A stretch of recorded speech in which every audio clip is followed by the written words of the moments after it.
The views and opinions expressed on this program are not those of Norfolk State University or WNSB-FM. Thank you for listening. It's Hampton Roads Voices on Hot 91. There continues to be a stigma in the African American community about being open about mental health issues, and black men are particularly concerned about that stigma. Hi, everyone. I'm Benita Adams, and today on Hampton Roads Voices, Blacks and Mental Health on Hot 91. It's Hampton Roads Voices on Hot 91. Welcome back, everyone. I'm Benita Adams, and this is Hampton Roads Voices. Today, we're talking about blacks and mental health in conjunction with the Minority Mental Health Awareness Month. We always want to hear from you, so let me throw those numbers out right away. It's 757-823-9110. That's 757-823-9110. Do you think there actually is a stigma and judgment in the African American community as it deals with mental illness? Is there any history in your family? What keeps you healthy and strong mentally? Give us a call. We want to hear from you. 823-9110. That's 757-823-9110. In studio, we have two guests. We have Dana Dixon. She is a licensed clinical social worker from Enamore Mental Health and Wellness. Dana, thank you so much for being here today. Thank you for having me. And then we have Kirsten High. She's a licensed professional counselor from the E3 Center. Kirsten, thank you again for being here as well. Thank you. I appreciate it. Thanks for having me. Well, ladies, we want to lay the foundation first of all. We know that this can be a sensitive topic. And let me say again, if you call in and you want to remain anonymous, that's fine with us. But again, 757-823-9110. So, Dana, I'm going to start with you and just give us an overview as to what is mental illness or overall mental health issues. Sure. If I could start with thinking about our thoughts, feelings, and behaviors, the choices that we make, how we're able to cope with certain feelings, our thinking patterns, all of those represent our overall well-being and our mental health. We're thinking about the mind, the body, and the spirit, totality. Okay, the mind, the body, and the spirit. And you're saying in terms of how we feel, how we think, how we behave, body, mind, and spirit, that encompasses what mental health is. Exactly. Okay. Mm-hmm. Kirsten, what about you? How do you see it? As far as I agree with Dana, definitely mind, body, and spirit connection. Excuse me. As far as mental health issues, when there is a abnormality or a discomfort in your thinking, in your emotions, even sometimes physically, you can feel that discomfort. And that's when you know that there's some type of concern or some type of mental health issue going on. A discomfort. How is that seen, this discomfort? Is it in behavior? Is it physically feeling discomfort? How does that show up in a person? Yes, it's emotionally, either through feeling like you can't take it anymore, you're crying, you're discouraged, you're having negative thinking patterns. It can also show up in your thinking, as Dana mentioned, having negative thoughts about either wanting to hurt yourself or hurting someone else, thoughts of telling you that you're insignificant or that you don't matter, as well as a discomfort physically sometimes, especially in those who are depressed. They may complain about back aches, neck aches, and other discomforts physically that also encompass their emotional discomfort. Last week we talked about the physical health and mental health as well. And so how would a person, I find that so interesting that you say sometimes the mental distress or what have you could be manifested physically. But how would a person know this is mental and not so very much a physical ailment? How would they know that, Kirsten? They would know that it's mental from the anguish, from just the discomfort in their mind, from the stress that they're feeling. They may feel it in their body. And it's different than just a physical pain, a knee ache or a back ache. There's just a mental anguish that goes along with it, to where you feel like you can't handle a situation anymore. Just to piggyback off that, sometimes it's your emotions that trigger the physical response. And so, for example, anxiety sometimes makes people's stomach upset. Right. Sometimes depression makes you feel physically tired. So many times it's our emotions that trigger that physical response, and the stress of the emotion comes out of us physically. Now, we started at the top of the show and we talked about the stigma or the judgment that sometimes prevents blacks or African Americans about even discussing.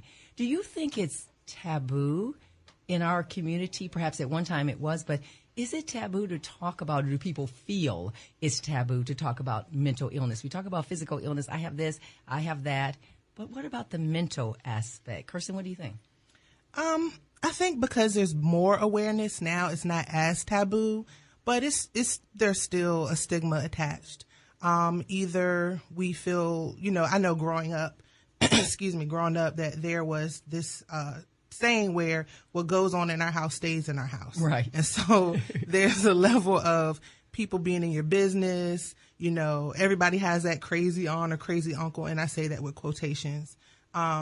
So with that, coming from that history of we don't share or we don't say what's going on in our family, that keeps some of us, or most of us at times, from seeking the help that we need. So, but also I feel like because there are more African Americans, more celebrities who are seeking treatment, such as Michelle Williams, for example, from Destiny's Child. She just mentioned that, she's a big advocate for mental health awareness. And she just sought out, treatment recently. And so I think that's huge of her to have that platform. And I think it's also opening up more of us as people of color to seek mental health treatment. But I do believe the stigma also comes from just our roots and our foundation in the church. And, where most of us would take a lot of our problems and issues, to a pastor or to a minister to seek help. And so that's been a great support. However, there are some conditions where, a licensed therapist or a psychologist, they need to really address the issue more in depth. Absolutely. You cannot negate the importance of, Right. of a professional. So we want to hear from you, 757-823-9110.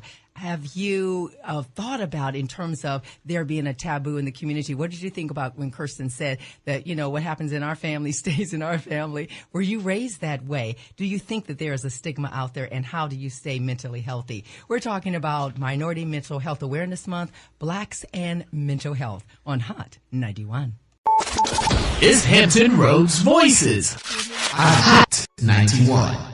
Welcome back, everyone. I'm Benita Adams, and welcome back to Hampton Roads Voices. Today, we're talking about blacks and mental health in conjunction with Minority Mental Health Awareness Month. And in studio, we have two expert guests, Dana Dixon. She is a licensed clinical social worker from Inamore Mental Health and Wellness. Dana, thank you again for being here. Thank you for having me. And we have Kirsten High, licensed professional counselor from the E3 Center. Kirsten, again, thank you. Thank you. Pleasure to be here. Thank you. So we've been talking about just a general basis of what mental illness is, or mental health issues. And Kirsten, I particularly like that you said so many times in the African American community, we say, what goes on in our family, we keep it in the family. But then there are times when it has to go beyond that to a professional, because if we're really going to get better and get healthy. So we want to hear from you. The number is 757-823-9110. Is mental illness perhaps a part of your family? We're going to talk about genetics in a moment. What can be done for our children? Do you think there is a stigma in the African American community? And what can a person do in terms of pulling out and pushing past that stigma? Give us a call at 757-823-9110, Hampton Roads Voices. So who is at risk for mental health issues? Dana, I'm going to ask you that. Who's at risk? Well, honestly, everybody is at risk because mental illness does not discriminate. So any one of us can suffer from symptoms of mental illness.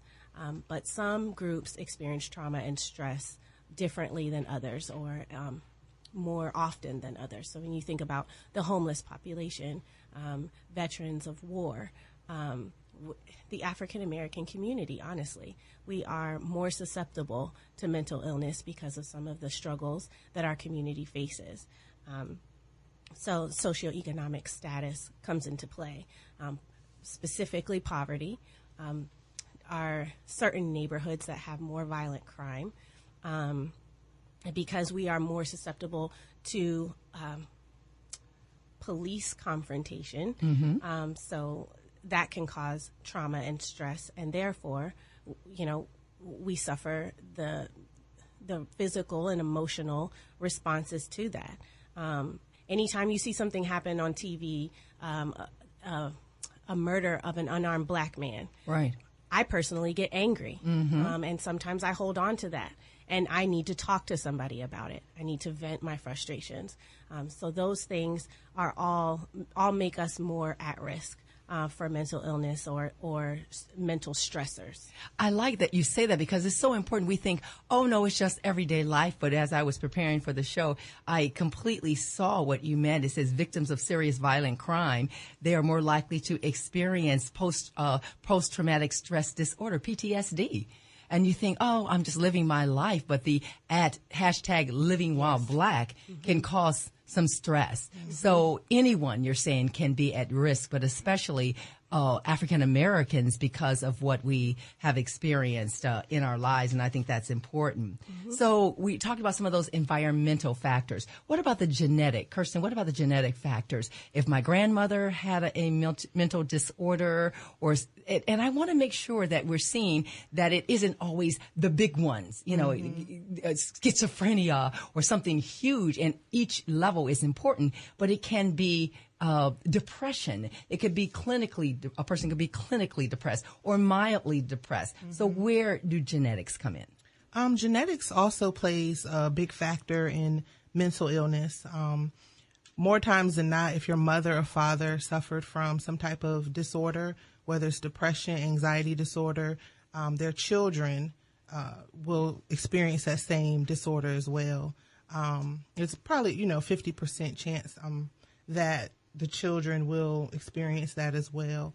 There is a strong genetic component. You did mention schizophrenia and some other type of psychotic disorders. There are strong genetic connection to children being born with that as well. Just to piggyback off that, there are some mental illnesses that just cause trauma for the family. So when you think about being in a home with an alcoholic, there are going to be the rest of the family is impacted by that alcoholism. And so it may not be just your genes, but what we call vicarious trauma, where we're just in the same orbit of this person who has an illness. And so therefore we suffer the stress of that. And sometimes it leads to more strenuous difficulties like anxiety or depression. That is an important piece because it does not necessarily, as you're saying, have to be us directly. It could be someone in our lives that we love or that we just are in contact with, and what is going on in their life affects us. Absolutely. 757-823-9110. And let me remind you that you can call in anonymously if you'd like. But again, we'd like to hear from you. Maybe that is your situation where someone in your life, not necessarily you, but they have experienced some sort of mental health issue. How have you dealt with that? What suggestions can you give to remain healthy mentally, and that affects your physical body as well? 757-823-9110. So what are some of the most common types of mental health issues? What are some of the most common types, Dana? I would start with your depression and anxiety. Those are the symptoms that seem to come out first. You might feel excessive worry, sadness, or hopelessness. Those things tend to point to depression or anxiety.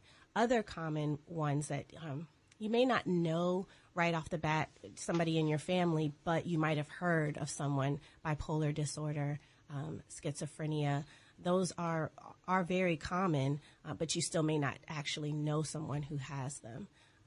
But I would start with anxiety and depression for sure. Let's unpack that just a little bit. How does depression and anxiety show up? How does one go from, oh, I just feel kind of sad and blue today, to say you're actually depressed or clinically depressed? How do we unpack that a little bit, Kirsten? There's a period of time where you feel just discouraged, you feel hopeless, you have a lack of energy, you have a consistent pattern of negative thinking, and it's more than just the blues, because everyone has good days and bad days. Right. But it's more of a consistent pattern of, I don't feel like getting out of bed, I don't feel like going to work, I don't even want to take a shower. And there's a lack of energy that goes along with that, as well as problems in school or problems on the job where you're not functioning at your greatest capacity, where you may have made straight A's or either been an honor roll student. Now your grades are failing because you just don't have the energy to keep up with the coursework. Mm-hmm. Or on the job, you used to get to work on time, or you were more effective at getting projects done. Now it's noticeable that you're coming into work late and that you're not as efficient as you were before. In addition to the lack of energy, you may have a decreased appetite. Mm-hmm. You may not feel like eating. You may not even feel like enjoying those things that were pleasurable to you. So that's how you know that there's something more than just having the blues. It affects you, your energy-wise. It also affects your sleep. You may have problems falling asleep, staying asleep, or even waking up. You may be sleeping too much. Wow, those are very identifiable. Now, we have a caller on the line. Caller, what is your name and where are you calling from, if you'd like to give your name? You're live on the air. May I ask who's calling? Yes, we're here, Hampton Roads Voices. What is your name and where you're calling from? Natasha Smith, Virginia Beach. Okay, Natasha, what is your question or comment? I wanted to ask, I have two family members where they're suffering from major mental illness, but it didn't occur into like later on in their life. What happens between the time, like it was just sporadic. We're talking about like schizophrenia type of behavior where, you know, they're very paranoid about the whole world, don't want to touch the water, everybody's against them, everybody's, and my cousin, he was just, playing on the football team, doing really well. Then about time he hit maybe, I'm thinking late teens, I'm not sure. It was just really like sporadic. And, I guess I wanted to know, it wasn't like a pattern of it. It just came out of like nowhere. Dana, what do you think about that? Natasha, it came later on. It seems like out of nowhere, she said. Sometimes mental illness will pop up. There could be a specific trigger or an event that led to those symptoms. So I would definitely reach out for help if it's come out of nowhere and it's lingered, or if it just plain old scares you. Mm-hmm. Kirsten? Yeah. Hi, Natasha. Thanks for calling. Hi. Yes, thank you. And I appreciate the work you ladies do. Thank you, Miss Adams, for bringing this into the highlight. But, yeah, I appreciate you guys. Oh, wonderful. Thank you. To answer your question, with schizophrenia and a lot of psychotic disorders, the onset is around late teen years. So around 18. So they may not have shown any type of signs prior to that. And so, yeah, that's just one piece of information to kind of unpack it a little bit, is that schizophrenia and psychotic disorders, they do tend to show up later in teen years. And, yeah. So, Natasha, that's what it seemed like it appeared, like, and I guess that's what kind of threw the family off, because we don't have like a strong, not that I'm aware of anyways, of history of, it running in the family like that. Right. So, Natasha, your two family members getting help as far as you know, or perhaps not? But see, this is where the other line, it's like, it's a thin line, and they're Virginia Beach residents. And so it's either like there's no place really for them, because eventually they just can't take care of themselves. So, you know, for us getting help, either the family members are going to help them and they're being medicated. That's about the best thing. But there's no, like, building or a program where they can go and live and have, like, not even, like, assisted living, something like that. It's really hard to get those type of services in the city of Virginia Beach, you know. So a lot of, you know, like with one incident with my cousin, you know, he had to go back upstate, you know, where it's more of a, you know, we wanted him to be more in a home where he can have the liberty to have assisted living. But when it's too much on the family, it's like you either get sent upstate or you on the street. And you see that a lot. You see a lot of people who are homeless on the streets, and they have a lot of psychotic issues. Oh, yes. You know, so, you know, because they refuse to take the medication because, you know, they're always saying, oh, the medication makes me feel so different. So, Well, Natasha, boy, I don't feel like myself. Oh, absolutely. You hear that a lot. Yeah. Well, we wish you much success and your family members, and we so appreciate you calling. All right. Thank you. Bye-bye. Now, Kirsten and Dana, what Natasha was saying about medication, we'll get into that a little bit later, but sometimes that does fall back on the family members, and they're not sure what to do. And so sometimes they just suppress it, that keep it in the family kind of thing, keep it underground.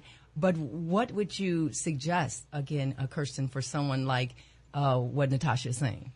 I would suggest checking with the local social services or community service board, and that way, that way they can see where they are regarding income, or if they have insurance, they can help them get insurance if they don't have it, or either help them on a sliding scale fee. Most community service boards within the local city, they provide services to those without insurance or who don't have the money to pay for outpatient therapy. Also, in addition to community service boards, there are a lot of mental health agencies that provide mental health skill building services where they are a support to the family in the home. They teach basic social living skills as well as skills to help the client or the person cope with their psychosis. They may accompany them to medication appointments, link them to psychiatrists that accept their type of insurance. Most of those programs are available for clients with Medicaid type insurance. So that would be where I would encourage her to start, is the local community service board, because they can also, or even the PCP, the primary care physician of the client, because they can point the client into to a local mental health facility or a local therapist who accepts their insurance within the same network. So if the client goes into the PCP, they say, you know, I'm having these issues, I'm hearing voices, or I'm not sleeping, or whatever the situation is, hopefully that primary care physician will be able to refer the client to a psychiatrist or an outpatient practitioner such as Dana or myself, who could steer them in the right direction. And in the city of Virginia Beach, particularly for the last caller, it's the Department of Behavioral Health and Disability Services. Say that one more time and make sure she got that. The Department of Behavioral Health and Disability Services. Okay. So in the city of Virginia Beach, it's directly through the city, and you can contact them, and they will get you started and basically kind of do a full checklist rundown and find out exactly what it is that you need and what's going to best serve you. So there are resources out there, which is good to know. There so are. If you want more information about that, and you're looking to find out more about what we're talking about, Blacks and Mental Health, Minority Mental Health Awareness Month, give us a call at 757-823-9110. What do you do to keep yourself mentally healthy?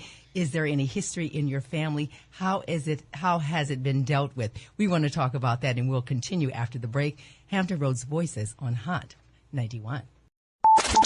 Is Hampton Roads Voices on Hot 91. Welcome back, everyone. I'm Benita Adams, and this is Hampton Roads Voices, where people speak life into their communities. We're talking about Minority Mental Health Awareness Month, Blacks and Mental Health. Don't forget to call in and join the conversation at 757-823-9110, 757-823-9110. We have two in-studio guest experts. We have Dana Dixon. She is a licensed clinical social worker from Enamore Mental Health and Wellness. Dana, thank you for being here today. Thanks again. And Kirsten High, licensed professional counselor, the E3 Center. Dana, Kirsten, it's a pleasure to have you today. Thank you for having me. It's a pleasure to be here. We're going to jump right to the phones. We have one caller on the line. And again, don't forget to call 757-823-9110. You can call anonymously if you'd like. Caller, what is your name and where are you calling from, please, if you'd like to give your name? Caller, you're on the line. Hello? Okay. Well, let's go ahead and talk about, in terms of when we first started, we talked about the stigma perhaps in the African American community in terms of mental health. And the research says that many times African American men are a little more hesitant to talk about mental health issues, not so much mental health illnesses, but even mental health issues. Dana, you talked about anxiety and depression and so forth. What have you found to be the case among African American men? Well, we put a lot of pressure on African American men. They're expected to be providers and protectors and take care of family, work outside of the home, everything. And that's stress. In the long term, that's stress. Mm-hmm. Society also expects so much less from African American men, sadly. And so they're more susceptible to mental illness but don't necessarily want to talk about it. There's a lot of pride that's involved with that.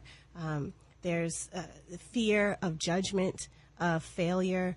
There's multiple different reasons why they may stay away from discussing mental illness. But primarily, it's a sign of weakness, especially in our community, in the African American community. So you said something that I want to clarify. Mm-hmm. It seems on one hand you said that I understand how African American men are, they have a lot of pride and so forth, mm-hmm. and so much is expected of them. But then I also heard you say that so little is expected of them. Yes, and when I say that, I mean society as a whole. Unfortunately, in our country, African American men are much lower on the totem pole and are feared, disrespected quite often, and don't necessarily get their fair shake. And so that can lead to them not wanting to seek help from people who don't understand them or who don't support them or who don't really want them to do better. So why go get that help in the first place? Or also a lack of knowledge.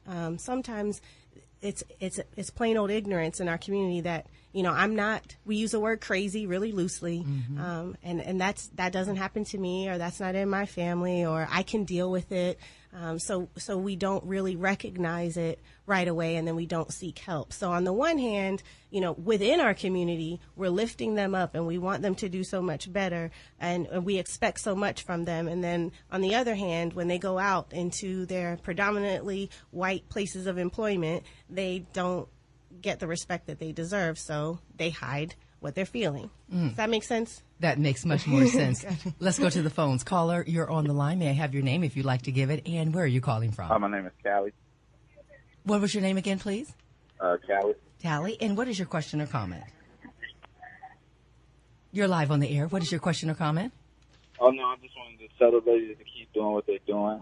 And my love to Mrs. High and family. So just wanted to piggyback on the holistic and try to tell people that find purpose, you know what I mean? And keep doing the holistic thing. Find out what you do. I think that it contributes to, countering a lot of depression and find your passion, your attach yourself. You have a reason to live when you wake up every day. Kirsten. Hi, Callie. Hi. Thanks for calling in and supporting us. We appreciate it. No problem. I was watching y'all on Marco Polo. So, Callie, what do you think about what we've been talking about in terms of African American men and the pressure that has been put on on all of our black men and them revealing that perhaps they need help. What do you think about that? I think it's true. I think it's a stigma a lot because I think just people in general need help. Mm-hmm. I think with the black man, I could say for myself, just going out society and itself is just trying to break you down. So living in your truth will help tremendously because you don't know who's going through what you're going through. So we got to open up our minds. We got to become a little bit more vulnerable and a little bit more honest because we have this macho thing that's been placed on us since we were kids. To talk about these things are kind of embarrassing.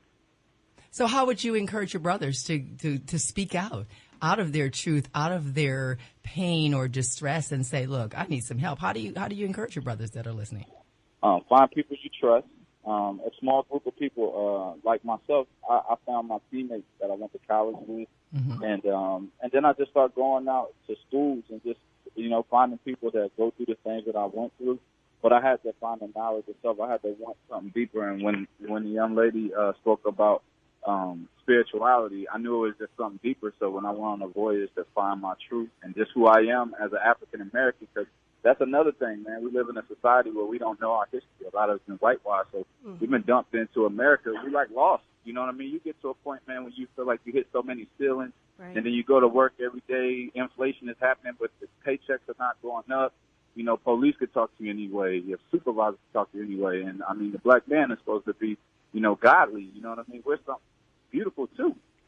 Right. But it's like we're being torn down so much. So it's just society itself. Like I said, man, you got to turn to people that look like you and start talking. Just open your mouth. You know what I mean? Opening your mouth starts a lot. I like that. Find people that look like you who would understand. Thanks so much for calling. We appreciate it. No problem, man. Y'all keep doing what y'all doing. All right, then. Kirsten, he said you Yes. find a group. You start small. You go into the schools. Mm-hmm. What about that?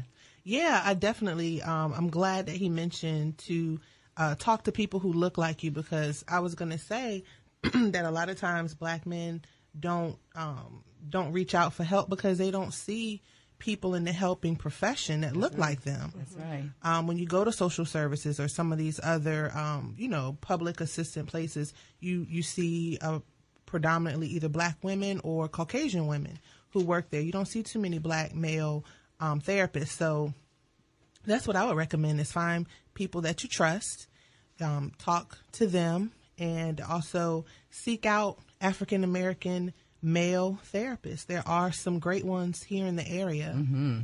And when I was doing my research, it was saying, I want to say about 2%, maybe the number is a little bit different, but in terms of mental health practitioners being African American. So I love that you say, find that African American male because he is out there. We have another caller on the line. Caller, where are you calling from, and your name, if you'd like to give your name? Yes, my name is Derek. I'm calling from Virginia Beach. Okay, Derek, what is your question or comment? Well, my comment is that we have to, particularly as black men, we have to create a more welcoming and open environment towards each other, because as black men, we deal with trauma and abuse and humiliation at a lot of different turns, including like how black males are treated in school, how they're treated by the police, how they're treated on their jobs, and also I was working in a large men's group through my church and realized that 90% or better of the men there had been sexually abused as children, and no one knew. And so a lot of times we just have to be strong in spite of. And there's not a lot of places we can go for support and encouragement. And in your small group at your church, that was created simply because you knew the men there, or even men not a part of that congregation, needed that help? Is that how that got started? Yes, it actually started with just us talking, and we would go a couple of times a year. We go into the mountains and we just speak about different topics and things we go through, and we get kind of really deep and personal. We form a bond with each other, and that came up. And when that topic came up, we realized that over 90% of us had been sexually abused as children and didn't know how to process that trauma. And we felt like there was no one we could really speak to, because we have such a macho thing with us, it's hard to discuss it and process it and deal with that pain. Absolutely. Absolutely. Have you seen progress in just the camaraderie and the conversations that have been going on in your group? Absolutely. Many breakthroughs, and people went on who hadn't done much as far as furthering their life. They've gone on to further their education, have better relationships in their families, succeed on their jobs. So, yes, it makes a difference. I love it. I love it. Derek, thank you so much for that call. That makes such a difference. Thank you for listening. Thank you. Bye-bye. Dana, what do you think about what Derek said? I think it's absolutely true. So many times we tell our little boys and are growing into men, why are you crying? Right. You know, and encourage them to bottle up their feelings, and we don't necessarily create a safe space to have conversations about difficult topics. We make certain, especially in regards to sexual abuse, we make sex a taboo topic. But I, as a parent of two boys, I firmly believe in having open discussions about appropriate behavior and how to stay safe, because my son won't know to tell me if I don't tell him and if I don't teach him that we should be talking about these things. We should. We should. Absolutely. We have the Me Too movement, but men need something like that as well. Kirsten, what do you think? I think that's excellent that Derek and his brothers at his church have formed a group. And what I heard from him speaking was they have a sense of community. And when you have a sense of community, you feel safe. And women, it's easy for us to come together and to talk and to share. But for men, it needs to be intentional. So I think it's or either around some type of an activity, either a sports team or bowling or, some type of activity such as that. But to have it intentional where they go out to a safe place, to the mountains or, to other places to connect as men, I feel like that's a missing element. And I know, at the barbershop, a lot of men commune there, and that's a great place for community and to meet other men who may be going through similar things. So I feel like men having a safe place to commune is where it can start. And then when things such as trauma and sexual abuse come up, there's another step.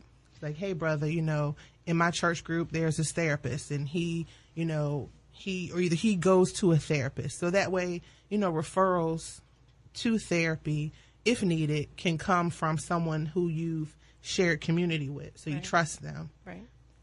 Give us a call. Do you have a safe space? Do you have a place? How are you talking to your little boys, as we heard our in-studio guest talk about teaching them that it's okay to share your emotions, to share your heart? 757-823-9110. As a man of color, what's going on out there? Where are you finding your place, your community? We want to hear about that. We're talking about blacks and mental health on Hampton Roads Voices on Hot 91. Is Hampton Roads Voices on Hot 91. Welcome back, everyone. I'm Benita Adams, and this is Hampton Roads Voices, where people speak life into their community. Minority Mental Health Awareness Month is July, and that caused us to think about blacks and mental health.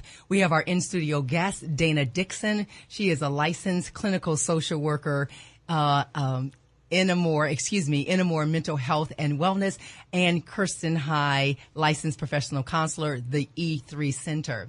Now, ladies, before we went to the break, we heard from Derek, I believe it was, and he was talking about finding a safe space and a place for black men to talk about their issues. He talked about the small group in his church, and that he said 90% of all the men in his group, his small group, they'd been sexually assaulted and didn't even know it. And so finding that safe space is so important, especially for black men. But what about women? Kirsten, you talked about how it's a little bit easier sometimes for women to talk, but how do we approach this?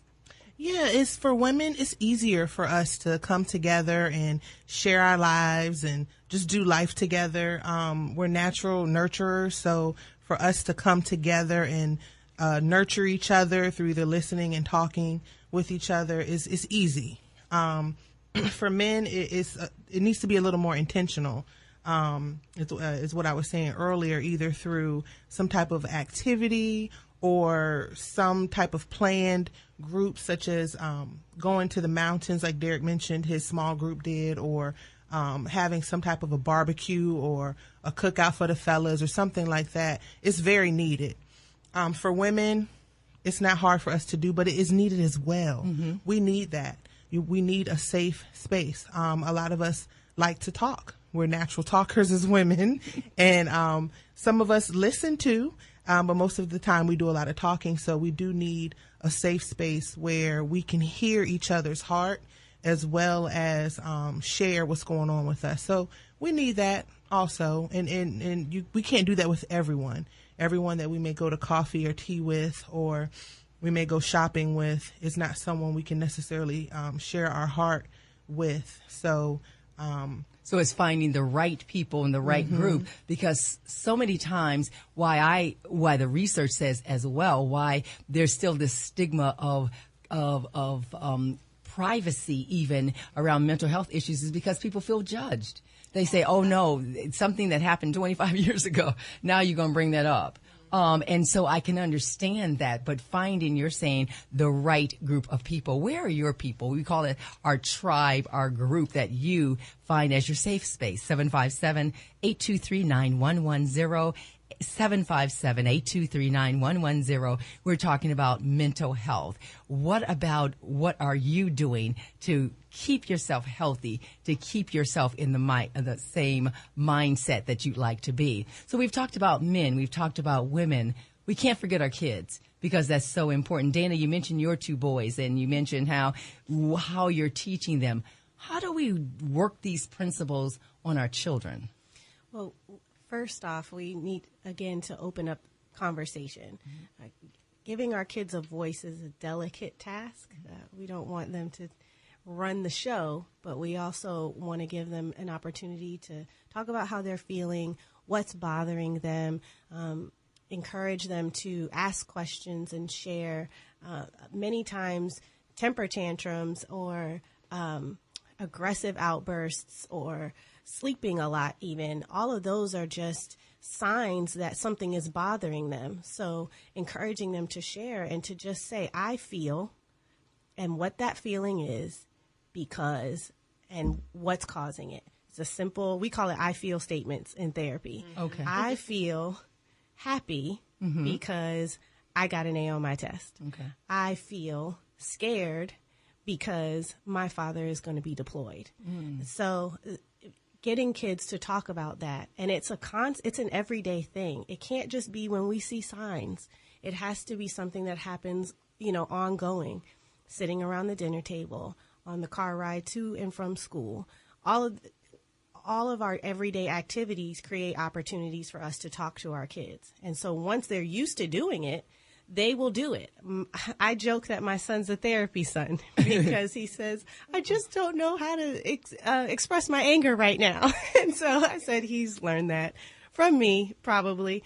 But at the end of the day, he's talking to me about what his issue is. And I can only be happy about that, because when something is bothering him, he tells me, Mom, you're easy to talk to.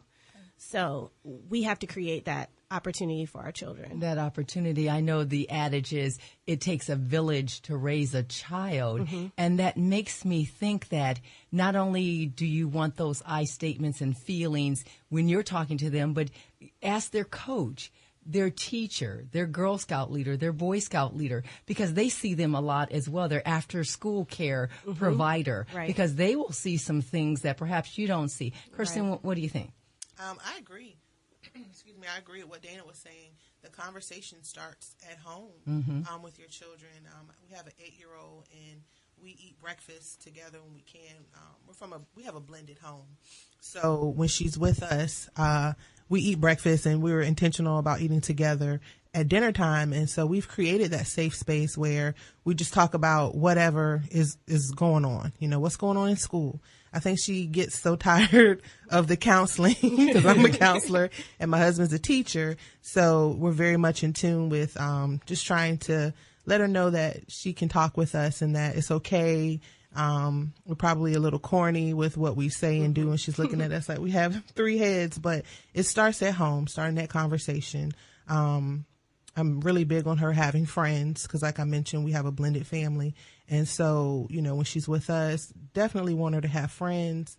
And so helping, with the social skills and getting her off of the video game, the Roblox, so she can interact with kids, which she does. She's great. She's very loving and very social, but it starts at home. My point is, just having your children feel comfortable to talk with you about different issues, even if it's just their video game or if it's someone hitting her in the classroom and, her saying that she didn't hit them because, she knew that she would get into trouble. So she told the teacher,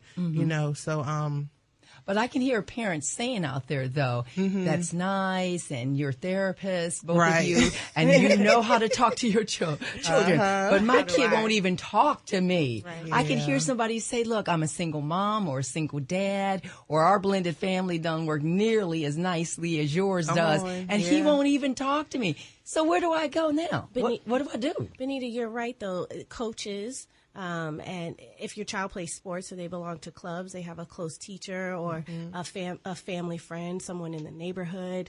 They stop by the store every day to, the person who works behind the counter. There's definitely people in their orbit that can help them. You're absolutely right. And so it's about connecting your kids to those people that can help them. And again, safe space. So sometimes it's not with the parent. Some kids feel closer to one parent over the other, or some people it's my aunt or it's my grandparent. And so having that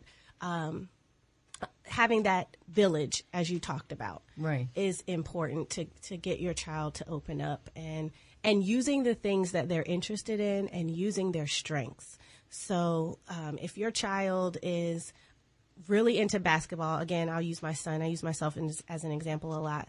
He's really into basketball. That's a great place to take him, to warm him up, and then say, tell me about this. Let's talk about this. Or do you remember when that happened? So using their interests, their talents, and their strengths will build them up and make them feel safe. It doesn't have to be so official. Son, we're going to sit down and we're going to have a conversation. Automatically, they can close up. But it's, as you said, in the car, basketball, baseball, whatever it is, just a light, airy conversation, not so heavy, and I think that can help as well. So what do you do with your kids? 757-823-9110. Do you have a quiet child that you have to kind of pry that information out just a little bit, or are they just a talker and they're willing to open up? What are some suggestions that you have? 757-823-9110. We're talking about Blacks and mental health. Hampton Roads Voices on Hot 91. Is Hampton Roads Voices on Hot 91. If you're just joining us, I'm Benita Adams, and this is Hampton Roads Voices, where people speak life into their communities, and we're talking about Blacks and mental health. We've had a great conversation with our in-studio guest experts, Dana Dixon. She is a licensed clinical social worker from Inmore Medical Health and Wellness, and Kirsten High, licensed professional counselor, the E3 Center. And we want to hear from you as well. Please join the conversation at 757-823-9110, 757-823-9110. What have your experiences been just staying healthy mentally? We talked about the holistic approach. Maybe there's medication. Maybe there's an issue in your family. Let us know. What are you doing? And you can call anonymously if you like, 757-823-9110. So Dana and Kirsten, we are a very solutions-oriented program, but I do still want to talk about something that I read that I found actually stunning and very provocative. And it says African Americans of all ages are more likely to be victims of serious violent crime. And it also says that poor mental health care, access to that, really can contribute to mental health outcomes, including suicide, and they're likely to go to the emergency room than to seek medical health services. Suicide in African Americans. What's going on out there in terms of that, Kirsten? Rates for Black male suicide, unfortunately, they are increasing. We're not talking about it as much until someone we know has been through it. That's right. And then sometimes there are also other conspiracies or other theories around what happened. And I believe sometimes it's a form of denial. No, someone else did this to him. He wouldn't have done this to himself. And denial is a part of grief, of the grief process. So that's very common, but we're not really having the conversation like we need to regarding serious mental health issues that Black men are experiencing, because it's not something that happens overnight. Usually someone is suffering from major depressive disorder, which is a condition that's chronic and is serious. It's more serious than your persistent depressive disorder. Major depressive disorder is it's a condition where you definitely need medication, and you have had thoughts of suicide as well as suicidal attempts.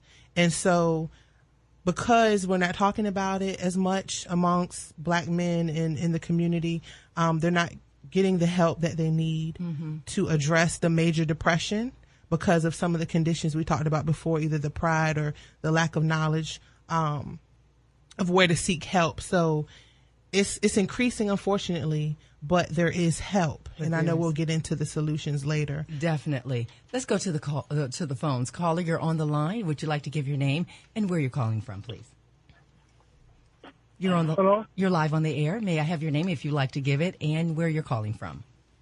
I'm calling from Hampton. Okay. What is your question or comment?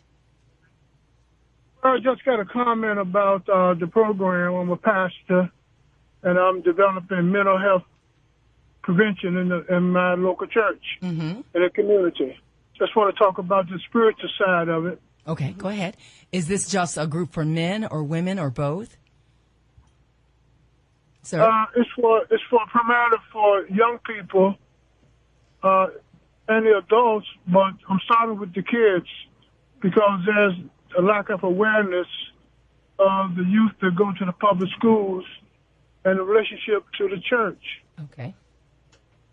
And when you said there's a lack of relationship between the public schools and the church, explain that just a little bit. You were saying one does not support the other. Is that what you're saying, Pastor? What I'm saying is the mental health issues of several of the kids in our congregations have been diagnosed or have potential diagnosis, and the congregations are not aware of the symptoms and even the prevention models. And many of our pastors are not taking this necessarily mental health approaches because they're not aware of the symptoms or they're not ready to get on their ground. Right. So what I'm doing now, I'm working on my doctoral dissertation and to develop a prevention model for these congregations. I'm gathering research now, and I'm learning a lot about it, a lot of data, a lot of good reading, a lot of good study. Hope we're going to reach the community that congregations would include mental health in their curriculums. Right. Which is not happening now. Mm-hmm. Right. That's stay away from. I'm sorry. No. Go ahead, Pastor. So we stay away from emotional health issues.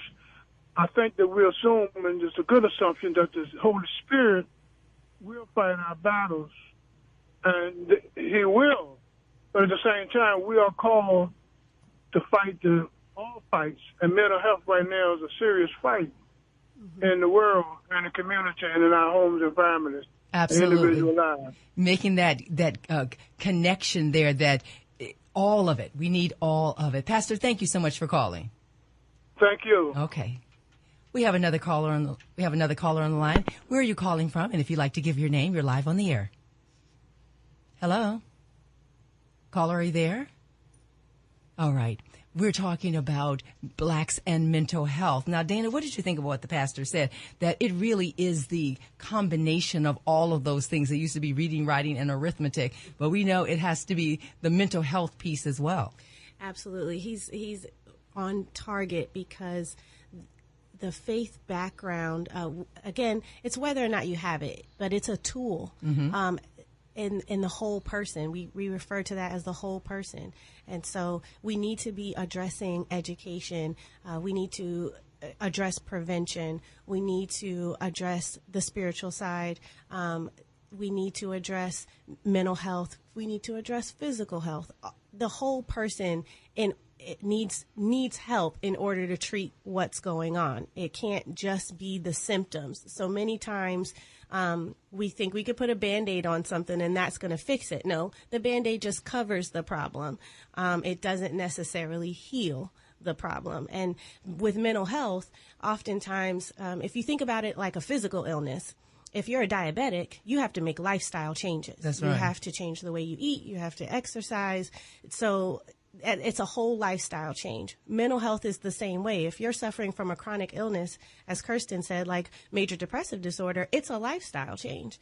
If you suffer from schizophrenia, it's a lifestyle change. If it's just anxiety, if it's not something that's more chronic, if it's something more temporary, you still have to make changes and recognize what's going on so that if it comes back, you know how to address it and you know what to do. Absolutely. We have one caller on the line. Caller, you're on the air, and would you like to give us your name? I'm here. Okay. What is your name, if you'd like to give it, and where are you calling from, please? My name is Albert, and I'm calling from Norfolk. Okay. Albert, you're live. What would you like to ask our experts, or what is your comment? Well, my comment is, one thing that I see the problem with depression is because a person are not thinking that life can be different. It all depends on where they're living at and what they're doing and what their parents are doing. Mm-hmm. Depression is kind of caused by not planning or having a future. You know, you're in a living situation and you think it's no hope. A lot of them convert to make quick money. They go into drugs. This is the wrong thing. You know, they need to keep their mind focused on being somewhere, being someone, advancing. Always keep a goal going forward. Always think about to better. Don't just work every day and just to make everything meet. Just do that.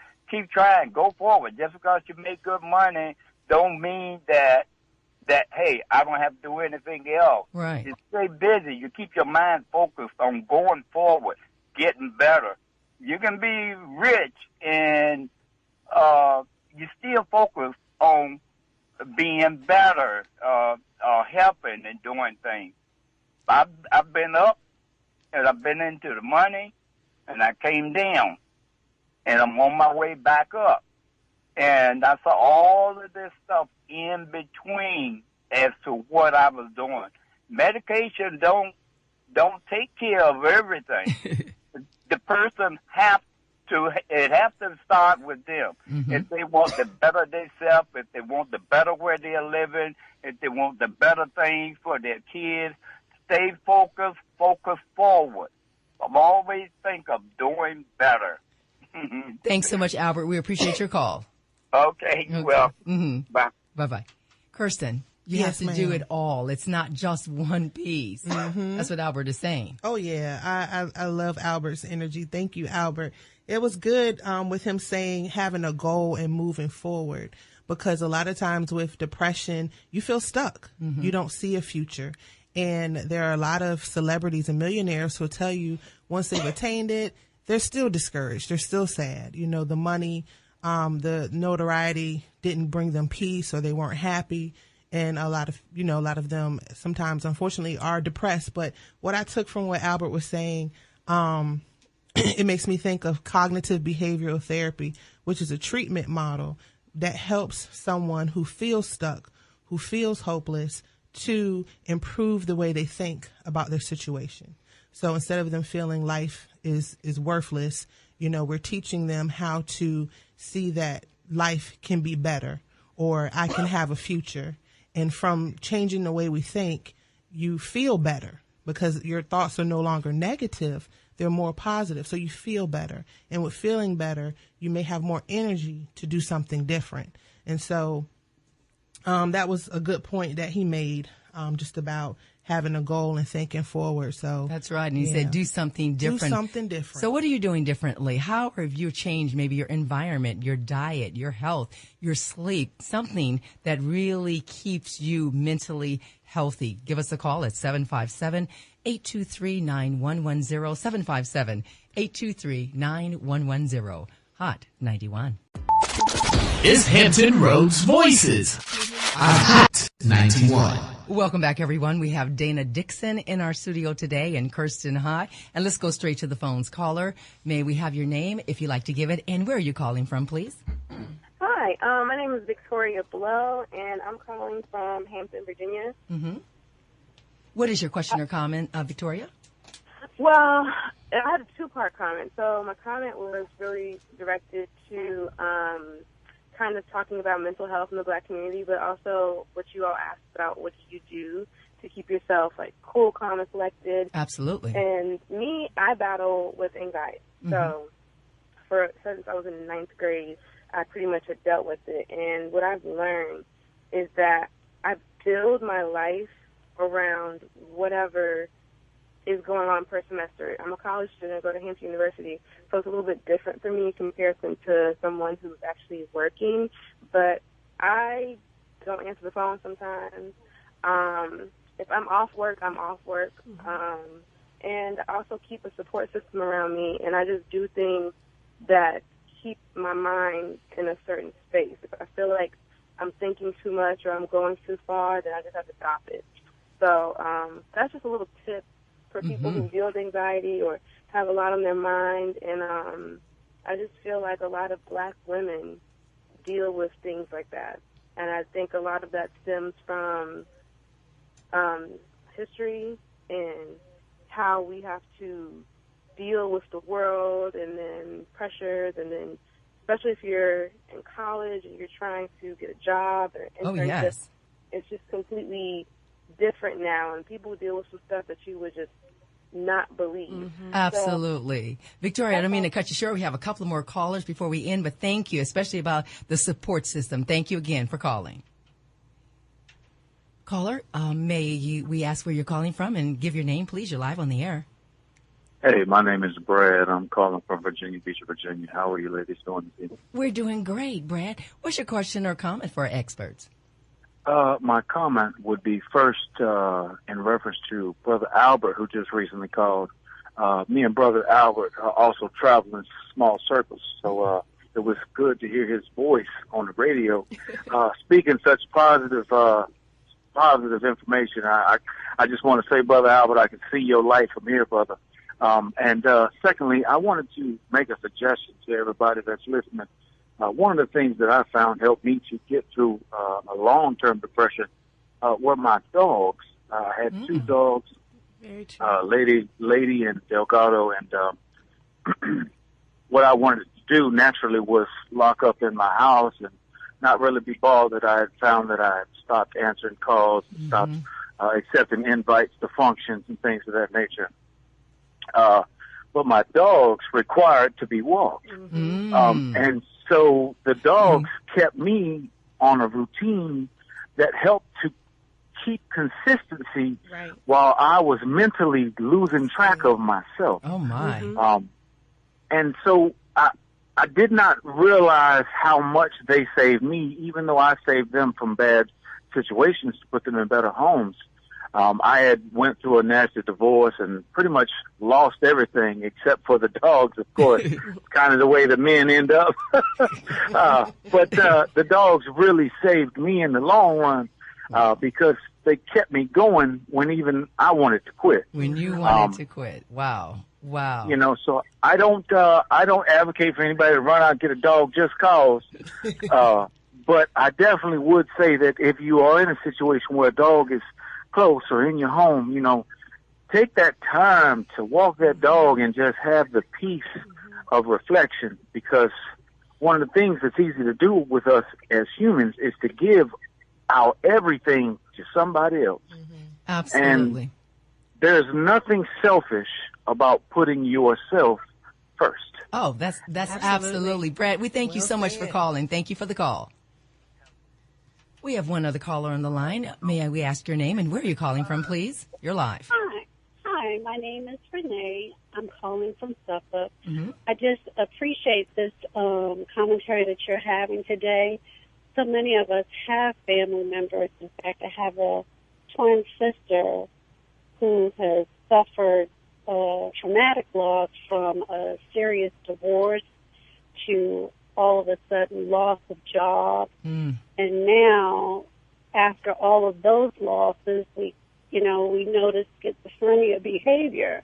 And we kept on wondering, where was it coming from?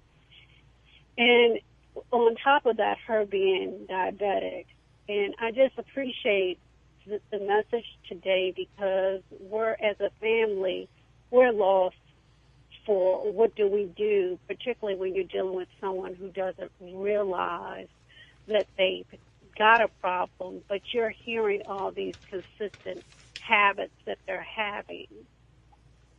And I just want to know what kind of clinical resources that are out there because we've had to even stop, after a major job loss, and I think a lot of it contributed to the tendencies of depression and now schizophrenia, that she might have lost her job.